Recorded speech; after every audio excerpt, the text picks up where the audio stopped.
Next level exams की videos देखने के लिए चैनल को सब्सक्राइब करें, वीडियोस के नोटिफिकेशन के लिए बेल आइकन को प्रेस करें। नमस्कार बच्चों, आप सभी का एक बार पुनः मेरे इस YouTube चैनल पर स्वागत है। आज मैं आपको डे 13 की क्लास में कुछ इंपॉर्टेंट क्वेश्चंस पढ़ाने जा रहा हूं। ध्यान से देखिएगा। विलयन चैप्टर से संबंधित जो अपन ने अभी तक थ्योरी पढ़ी है उनसे संबंधित कुछ क्वेश्चंस देखते हैं। आइए, पहला, 1 मोलर और 1 मोलर विलयन में किसकी सांद्रता अधिक होगी? 1 मोलर और 1 मोलर सॉल्यूशन में किसकी सांद्रता अधिक होगी? जाओ चलो मैं दोनों चीज़ क्लियर करता हूँ। 1 मोलर में पानी कितना लिया गया था बेटा? 100 ग्राम। और विलेय का कितना मोल घोल रहे थे? 1 मोल। ठीक है, अब बात करते हैं 1 मोलर। 1 मोलर में पानी कितना लिया गया था? 1000 ग्राम। और विलेय का कितना मोल घोला गया था? 1 मोल। तो अब आप लोग चित्र देख के ये क्लियर कर सकते हैं बेटा कि कौन सा विलयन ज़्यादा गाढ़ा होगा, सांद्रता किसकी ज़्यादा होगी। एक 100 ml पानी ले लो, एक 1000 ml पानी ले लो बेटा, ठीक है ना। उसमें आप 1 चम्मच घोल लो, मतलब 1000 ग्राम पानी ले लो और 100 ग्राम पानी ले लो बेटा। अब एक में आप क्या करो, 1 चम्मच शक्कर घोलो, दूसरे में भी 1 चम्मच शक्कर घोलो। तो कौन सा विलयन ज़्यादा गाढ़ा बनेगा? जिसमें आयतन कम है। किसमें आयतन कम है? 1 मोलर विलयन में। तो सांद्रता किसकी ज़्यादा होगी? सीधी सीधी 1 मोलर विलयन की सांद्रता ज़्यादा होगी, जबकि 1 मोलर विलयन की सांद्रता कम होगी। पहला क्वेश्चन क्लियर हो गया। दूसरा क्वेश्चन देखते हैं बेटा। किशमिश को जल में डालने पर यह फूल जाती है। अंतःपरासरण की क्रिया है, मैं आप लोगों को पढ़ा चुका हूं बेटा, ठीक। लेकिन इस क्रिया पर ताप का क्या प्रभाव पड़ेगा? अपन को पता है बेटा, सामान्यतः अगर आप ठंडे पानी में डालोगे तो वो क्रिया देर में होगी, और अगर गर्म पानी में डालोगे तो वो क्रिया जल्दी हो जाएगी। क्यों हो जाएगी जल्दी? कारण सुनो बेटा। क्योंकि गर्म आप जब पानी को करोगे तो क्या लगेगा उस पर? बाष्प दाब। दाब जब पड़ेगा बेटा तो जो विलायक है वो जल्दी से क्या होगा? किशमिश के अंदर चलाया जाएगा और किशमिश जल्दी फूल जाएगी। आई बात समझ में कि नहीं बेटा? हम जानते हैं किशमिश को जल में डालने पर वह फूल जाती है, लेकिन इस क्रिया पर ताप का क्या प्रभाव पड़ेगा? तो ताप का ये प्रभाव पड़ेगा कि बेटा ताप बाष्प दाब बढ़ा देगा, और बाष्प दाब बढ़ा देगा तो किशमिश जल्दी फूल जाएगी। कोई दिक्कत इसमें? क्लियर हो गया ना बेटा? अरे सीधी बात है, पानी में किशमिश डली हुई है, समझे आप। पानी में ये किशमिश डली हुई है, ठीक है। अब आपने जब इस पानी को गर्म करा तो इस पर क्या लगने लगेगा बेटा? वाष्प की वजह से दाब लगेगा। दाब लगेगा तो पानी क्या है? जल्दी जल्दी जाने लगेगा किसमें? किशमिश के अंदर, और किशमिश जल्दी फूल जाएगी। क्लियर है कॉन्सेप्ट? चलिए अगला क्वेश्चन देखते हैं।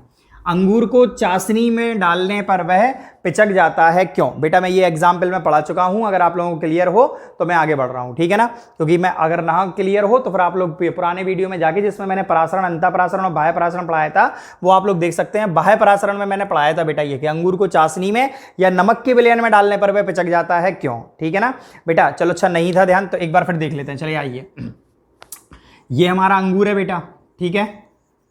अब इसमें अपन लोगों ने किस में डाल दिया? इसे चाशनी में। सबको पता है चाशनी की सांद्रता कैसी होती है बेटा? अधिक। और अंगूर के अंदर जो उपस्थित विलयन है उसकी सांद्रता कैसी होती है? कम। और इसके ऊपर जो झिल्ली है वो क्या काम करेगी? अर्धपारगम्य झिल्ली का परासरणी क्रिया चालू होगी, और कम सांद्रता वाले विलयन से विलायक अर्धपारगम्य झिल्ली में से होके कहाँ आएगा? अधिक सांद्रता वाले विलयन में। और जब अधिक सांद्रता वाले विलयन में पानी आ जाएगा बेटा, विलायक आ जाएगा, तो जो अंगूर है बेटा वो क्या होगा? पिचक जाएगा, श्रिंक हो जाएगा। क्लियर है ना? ये कौन सी क्रिया है? बाह्य परासरण की। Is that clear? चलिए अगला क्वेश्चन। जल में नमक डालने पर निम्न में क्या प्रभाव पड़ेगा? मैंने आप लोगों को पढ़ाया था बेटा, ये नमक एक ऐसा पदार्थ है, अवाष्पशील पदार्थ है। अवाष्पशील पदार्थ मिलाने पर क्या होता था बेटा? ध्यान करो।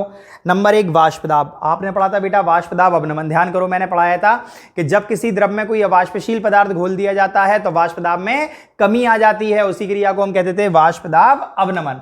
तो वही लिखना है बेटा कि पानी में नमक घोला तो क्या हो जाएगा? वाष्प दाब कम हो जाएगा या घट जाएगा या कम हो जाएगा, ठीक है। क्वथनांक मैंने बताया था बेटा कि जैसे पानी उबल रहा है 100 डिग्री सी पे, आप उसमें नमक डाल दो तो वो कितने पे उबलने लगा? 102 या 104 डिग्री सी पे। तो क्वथनांक क्या होता है बेटा? बढ़ जाता है। इसी को क्वथनांक में उन्नयन बोलते थे, जो मैंने पढ़ाया है लास्ट टॉपिक में।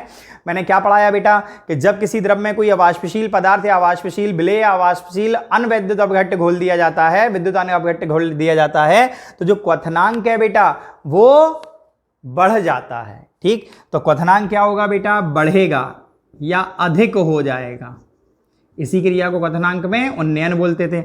ऐसे ही बेटा हिमांक में अवनमन पढ़ाया था मैंने। ध्यान करो, मैंने कहा था पानी कितने पे जमता है? 0 डिग्री सी पे। आप उसमें नमक मिला दोगे तो पता पड़ा वही पानी कितने पे जमने लगा? -1 या -2 डिग्री सी पे। तो हिमांक क्या हुआ बेटा? घट गया। यानी बेटा हिमांक घटेगा या कम हो जाएगा, ठीक है, घटेगा या कम हो जाएगा। क्लियर है ना बेटा। तो जल में नमक मिलाने पर निम्न पर क्या प्रभाव पड़ेगा? तो मैंने बताया बेटा वाष्प दाब घटेगा, क्वथनांक बढ़ेगा और हिमांक घटेगा। क्लियर है। चलो बेटा वाटर में NaCl मिलाने पर क्या इफेक्ट पड़ेगा इन पे? तो नंबर 1 वेपर प्रेशर डिक्रीज होगा, बॉइलिंग पॉइंट इंक्रीज होगा और जो फ्रीजिंग पॉइंट है वो भी डिक्रीज होगा। अगला क्वेश्चन देखते हैं बेटा। अगला क्वेश्चन लिखा हुआ है वाष्पशील द्रवों जैसे पेट्रोल है, ईथर है, बेंजीन है, एसीटोन है आदि को हाथ पर डालने पर ठंडक महसूस होती है। आप लोगों ने कई बार महसूस करा होगा बेटा, पेट्रोल हमारी गद्दी पे गिर जाए तो क्या होता है, थोड़ी देर बाद ठंडक लगने लगती है। क्यों लगने लगती है? उसका रीजन है वाष्प दाब। क्या? पहले ध्यान समझेंगे बेटा। हमने आप लोगों को पढ़ाया है वाष्प दाब। क्या होता है वाष्प दाब जरा बताओ। जब हम किसी द्रव को गर्म करते हैं तो उसकी वाष्प बनती है, यह वाष्प अपने ही द्रव पर कुछ दाब डालती है जिसे हम वाष्प दाब कहते हैं। ठीक है। और बेटा जब ये वाष्प दाब वायुमंडलीय दाब के बराबर हो जाता था तो उस ताप को हम क्वथनांक कहते थे और उस ताप पर ये वाष्प में परिवर्तित होता था। ठीक। अब देखना आपने क्या करा बेटा, ये जो जितने भी वाष्पशील द्रव होते हैं इनका जो वाष्प दाब है पहले से ही बहुत उच्च होता है बेटा। इन्हें हाथ से जरा सी ऊष्मा प्राप्त होती है और इनका वाष्प दाब वायुमंडलीय दाब के बराबर हो जाता है और ये वाष्प बन के वायुमंडल में चले जाते हैं, जिस कारण हमें हाथ पर ठंडक महसूस होती है। नहीं आया समझ में? फिर समझो क्या लिखना बेटा। जितने भी वाष्पशील द्रव हैं जब आप उन्हें हाथ पे डालेंगे तो ठंडक महसूस होगी। क्यों होगी ठंडक महसूस? कारण समझो बेटा।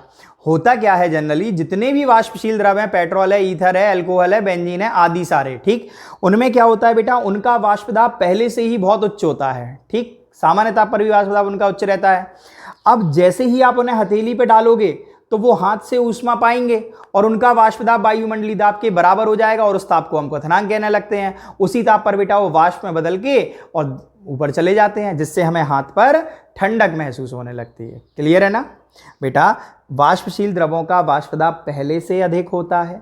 जैसे ही आप उन्हें हाथ पर डालते हैं क्या करते हैं, वे हाथ से ऊष्मा पाते हैं और उनका वाष्प दाब वायुमंडलीय दाब के बराबर हो जाता है और वे वाष्प में परिवर्तित हो जाते हैं और वाष्प के रूप में मुक्त हो जाते हैं, जिस कारण हमें हाथ पर ठंडक महसूस होती है। क्लियर हो गया बेटा। Question number 5B। Question number 6, प्रतिपरासरण किसे कहते हैं? प्रतिपरासरण किसे कहते हैं बेटा? मैं आप लोगों को ये समझा चुका हूं, ठीक है ना। आप लोग परिभाषा देख लेना, मैंने पढ़ाई है, मैं बोल दे रहा हूं एक बार। परासरण दाब के प्रभाव से अधिक सांद्रता वाले विलयन से, लो चित्र बना के ही बता दे रहा हूं, बीच में ये अर्धपारगम झिल्ली लगी है बेटा, ये भरा है अधिक सांद्रता का विलयन और ये भरा है कम सांद्रता का विलयन, ठीक है ना। और जब आप परासरण दाब लगाएंगे किस पर? अधिक सांद्रता वाले विलयन पर बेटा, तो जो विलायक है, कौन है बेटा? विलायक, वो अर्धपारगम झिल्ली में से होकर अधिक सांद्रता वाले विलयन से कम सांद्रता वाले विलयन की ओर जाने लगता है। इस क्रिया को हम प्रतिपरासरण या रिवर्स ऑस्मोसिस कहते हैं, ठीक है ना बेटा।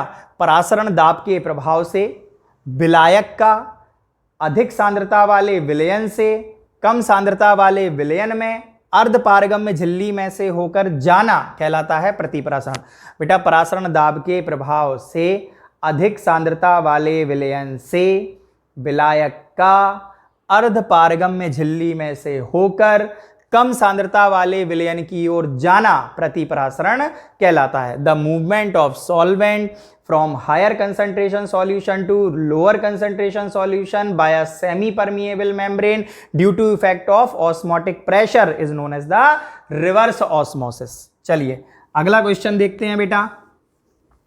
क्वेश्चन है, इस किसी द्रव का वाष्प दाब स्थिर ताप पर स्थिर रहता है। मतलब अगर बेटा ताप आप स्थिर रखोगे तो द्रव का जो वाष्प दाब है वो भी स्थिर रहेगा। क्यों? आइए समझते हैं बेटा। जैसे ये हमारा पानी है या कोई भी द्रव है, इसे हम उबाल रहे हैं, ठीक है ना। हम क्या कर रहे हैं, इसे उबाल रहे हैं। उबालने पे क्या बनेगी बेटा? इसकी वाष्प, ठीक। और इनके बीच जो दाब लगेगा उसे अपन कहते हैं वाष्प दाब। तो बेटा होगा क्या, यदि आप ताप स्थिर कर दो, ताप कैसा कर दो? स्थिर। तो मैं बोल रहा हूं बेटा क्वेश्चन की वाष्प दाब, जो द्रव और वाष्प के बीच में यहां जो दाब लग रहा है बेटा, जिसे हम कहते हैं वाष्प दाब, वो भी स्थिर हो जाता है। कैसा हो जाता है? वाष्प दाब स्थिर हो जाता है। क्यों हो जाता है? सुनो, स्थिर ताप पर बेटा वाष्पन की क्रिया और द्रवण की क्रिया का वेग समान हो जाता है। मतलब जितनी स्पीड से बेटा द्रव बदल रहा होगा वाष्प में, उतनी ही स्पीड से बेटा वाष्प आपकी बदल रही होगी द्रव में। यानी वाष्पन और द्रवण दोनों की क्रिया का वेग कैसा हो जाता है बेटा, एक समान हो जाता है। इसलिए हम कहते हैं स्थिर ताप पर जो वाष्प दाब है वो भी सदैव स्थिर रहता है। बेटा स्थिर ताप पर जो हमारा वाष्प दाब है वो भी सदैव स्थिर रहता है। क्वेश्चन समझ में आया बेटा? क्वेश्चन ये था कि आप किसी द्रव को गर्म कर रहे हो, यदि आप ताप स्थिर कर दोगे तो उसका जो वाष्प दाब है बेटा वो भी कैसा हो जाएगा, स्थिर। बेटा स्थिर ताप पर जो वाष्प दाब है वो स्थिर होता है, ये क्वेश्चन है। आंसर ये है कि स्थिर ताप पर वाष्प दाब इसलिए स्थिर होता है क्योंकि स्थिर ताप पर वाष्पन की क्रिया और द्रवण की क्रिया दोनों का वेग समान हो जाता है, जिस कारण वाष्प दाब स्थिर रहता है स्थिर ताप पर। आ गया समझ में? कोई दिक्कत तो नहीं है बेटा? चलिए नेक्स्ट क्वेश्चन समझते हैं।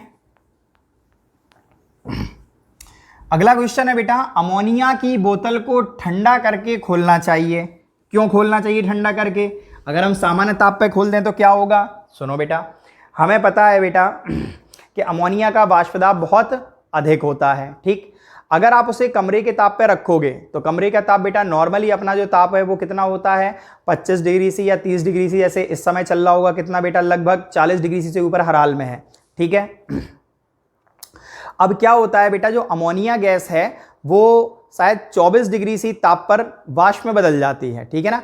तो कमरे के ताप पर, सामान्य ताप पर वो किस अवस्था में है, गैस अवस्था में। यदि आप उसे खोलेंगे बेटा, खोलेंगे तो वो वाष्प निकलेगी और कहां पहुंच जाएगी, मनुष्य की आंख तक। और मनुष्य कुछ देर के लिए बेटा अंधा हो जाएगा, उसे कुछ दिखाई नहीं देगा, आंखें नहीं खोल पाएगा, आंसू आएंगे बहुत भयंकर। लेकिन अगर आप वही बोतल क्या करो बेटा, फ्रिज में रख दो, और फ्रिज में रख के आप उस बोतल को ठंडा कर दो, तो ठंडा कर दोगे तो क्या होगा, वो जो वाष्प बनी हुई थी बेटा, वो वाष्प किसमें मिल जाएगी, द्रव में। और जैसे ही द्रव में वाष्प मिल जाएगी बेटा, तो अब वो द्रव अवस्था में आ जाएगी, और द्रव अवस्था में आ जाएगी। अब आप उस बोतल को खोलोगे तो उसमें से वाष्प नहीं निकलेगी और वो आपकी आंखों तक नहीं पहुंचेगी और मनुष्य अंधा नहीं होगा। अंधा मतलब परमानेंट नहीं बेटा, कुछ समय के लिए आंसू आ जाते हैं, दिखाई नहीं देना बंद हो जाता है। तो बेटा ये बताना है अपन को कि सामान्य ताप पर अमोनिया की बोतल को नहीं खोलना चाहिए। क्यों नहीं खोलना चाहिए? क्योंकि उसका वाष्प दाब पहले ही से ही बहुत अधिक होता है और वो वाष्प के रूप में होती है, ठीक है। आप यदि उसे खोल दोगे तो वाष्प मनुष्य की आंखों तक पहुंच जाएगी, जिससे मनुष्य कुछ समय के लिए अंधा हो जाएगा और बहुत अधिक आंसू आएंगे। इसलिए बेटा अमोनिया की बोतल को पहले फ्रिज में रख के ठंडा कर लिया जाता है और उसके बाद जब वो पूर्ण रूप से द्रव में परिवर्तित हो जाती है तब उस बोतल को बेटा खोला जाता है, ठीक है। अच्छा, अगला क्वेश्चन है बेटा, प्याज। प्याज को देखा होगा आप बेटा, काटते हैं तो आंसू आते हैं। प्याज को काटने पर क्या होता है, आपने देखा है अधिकांशतः आंसू आते हैं, ठीक। अगर आप उसी प्याज को बेटा बढ़िया फ्रिज के पानी में एकदम ठंडा कर लो, तो ठंडा कर लो या फ्रिज में ही रख दो बेटा कुछ देर के लिए प्याज को, तो आप देखोगे कि उस प्याज को काटने पर आंसू आपके नहीं आएंगे या बहुत ही कम आएंगे। क्यों? क्योंकि बेटा प्याज के अंदर जो द्रव होते हैं बहुत ज्यादा वाष्पशील होते हैं, ठीक है ना। कैसे होते हैं? बहुत ज्यादा वाष्पशील होते हैं। आप जैसे ही उन्हें काटते हो बेटा उनकी वाष्प निकलती है और वो अपनी आंखों तक पहुंच जाती है और अपन को आंसू आने लगते हैं। इसकी अपेक्षा जो फ्रिज में अगर आप बेटा प्याज को रख दोगे, तो जब आप फ्रिज में प्याज को रख दोगे बेटा तो क्या होगा, जो वाष्पशील द्रव है वो किसमें परिवर्तित हो जाएंगे, द्रव में परिवर्तित हो जाएंगे, ठीक है ना। वाष्प कम मात्रा में रहेगी, बहुत ही कम मात्रा में। और फिर जब आप उस प्याज को काटोगे बेटा तो जो वो द्रव की वाष्प है वो आपकी आंखों तक नहीं पहुंचेगी और आपके आंसू नहीं आएंगे। क्लियर है ना बेटा? यदि आप प्याज को साधारण ताप पे काटोगे तो जो वाष्पशील द्रव है जल्दी से वाष्प में परिवर्तित होंगे और आप मनुष्य की आंख तक पहुंचेंगे और आपको आंसू आने लगेंगे। इसके विपरीत यदि आप बेटा ठंडे पानी में प्याज को डाल लो कुछ देर और फिर उसके बाद प्याज काटो, तो अब वो वाष्पशील द्रव किसमें परिवर्तित हो जाएंगे, द्रव में ही रहेंगे, वो फिर आंखों तक नहीं पहुंचेंगे और फिर अपन को आंसू नहीं आएंगे। ये अगला क्वेश्चन देखते हैं बेटा, राउल्ट के नियम की सीमाएं बताइए। एक नंबर का आ सकता है, राउल्ट के नियम की सीमाएं बताइए। तो मैंने आपको दो सीमाएं बहुत अच्छे समझाई थी बेटा, कि विलेय पदार्थ का ना तो वियोजन होना चाहिए और ना ही संयोजन होना चाहिए। मैं बता चुका हूं बेटा राउल्ट के नियम की सीमाओं में कि विलेय पदार्थ का ना तो वियोजन होना चाहिए द्रव में और ना ही संयोजन होना चाहिए। कोई दिक्कत इसमें? अब विलेयता से संबंधित कुछ क्वेश्चंस देख लेते हैं। जैसे आया KNO3 की विलेयता पर ताप का प्रभाव बताओ। तो बिल्कुल सिंपल है बेटा, KNO3 जब आप इसे गर्म करोगे तो ये टूटता है KNO2 प्लस हाफ O2, ठीक है, और साथ में -Q किलो कैलोरी ऊष्मा। बेटा ये माइनस चिन्ह ये प्रदर्शित कर रहा है कि ये एक ऊष्मा शोषी अभिक्रिया है। कौन सी अभिक्रिया है? ऊष्मा शोषी, एंडोथर्मिक रिएक्शन है बेटा।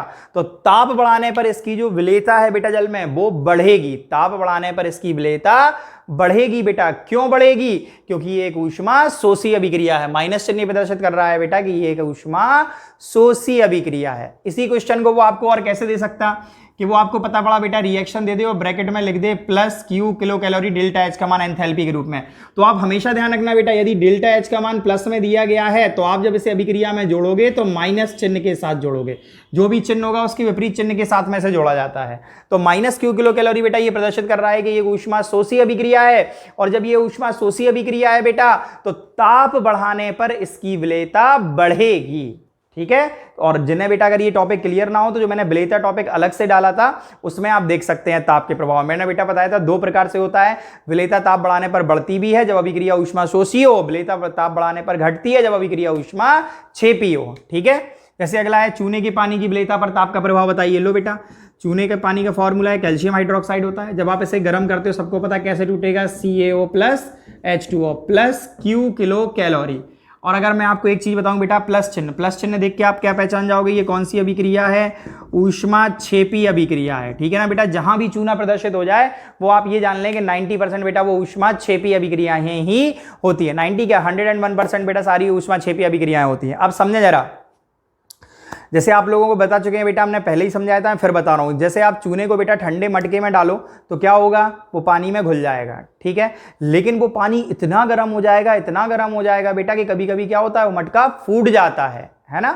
क्यों फूट जाता है? क्योंकि उसमें ऊष्मा निकल रही है बेटा, वो एक ऊष्मा क्षेपी अभिक्रिया है। और ये आप छोटे से पैमाने पे आप कम करना चाहो तो बेटा घर में एक फ्रिज से ठंडा एक गिलास में एक बोतल का ठंडा पानी निकालना गिलास में, और आप उसमें थोड़ा सा चूना मिला के देखना बेटा, वो चूना घुल जाएगा। लेकिन आप जैसे ही उस गिलास को गैस पे चढ़ा के हल्का सा गर्म करोगे, आप देखोगे बेटा चूना पूरा नीचे बैठ जाएगा और ऊपर आपको बिल्कुल पारदर्शक पानी दिखाई देगा। मतलब पानी आपको क्लियर दिखाई देने लगेगा और चूना नीचे बैठ जाएगा। तो ये क्या हो रहा है बेटा, ये विलेयता घट रही है, क्योंकि चूना कहां जाके बैठ गया, नीचे जाके बैठ गया और ऊपर पानी साफ दिखने लगा। जबकि ठंडे पानी में वो विलेय था, दूधिया चूना था, बिल्कुल दूध जैसा दिखाई देगा। उसी दूध वाले चूने को यदि आप गैस पे चढ़ा दोगे तो पूरा चूना कहां होगा बेटा, नीचे बैठ जाएगा और ऊपर पारदर्शक पानी दिखाई देगा। क्यों? क्योंकि ये एक ऊष्मा क्षेपी अभिक्रिया है बेटा, ये एक ऊष्मा क्षेपी एक्सोथर्मिक रिएक्शन है। इसलिए ताप बढ़ाने पर इसकी जो विलेयता है बेटा वो घटेगी, क्योंकि ये ऊष्मा क्षेपी अभिक्रिया है। लास्ट, बर्फ की विलेयता पर ताप का प्रभाव बताओ बेटा। बर्फ किस अवस्था में होती है? ठोस। और जब आप इसे गर्म करोगे बेटा तो गर्म करने पर ये किस अवस्था में आ जाएगी? द्रव। ठीक है, और minus Q kilo calorie. Minus देख के आपने फिर से क्या पहचान लिया बेटा, ये कौन सी अभिक्रिया है? ऊष्मा शोषी। अरे बेटा सीधी बात है, आप पानी बर्फ लो और पानी में डाल दो और उस पानी को आप गैस पर चढ़ा दो, आप क्या देखोगे, जो बर्फ है वो जल्दी जल्दी किस में घुलने लगेगी? द्रव में, यानी पानी में घुल जाएगी। क्यों घुल जाएगी? क्योंकि ये ऊष्मा को अवशोषित कर रही है और घुलती जा रही है। क्यों? क्योंकि ये एक ऊष्मा शोषी अभिक्रिया है। तो बेटा चूंकि ये ऊष्मा शोषी अभिक्रिया है, इसीलिए बर्फ की विलेयता भी जल में बढ़ेगी जब आप ताप बढ़ाएंगे।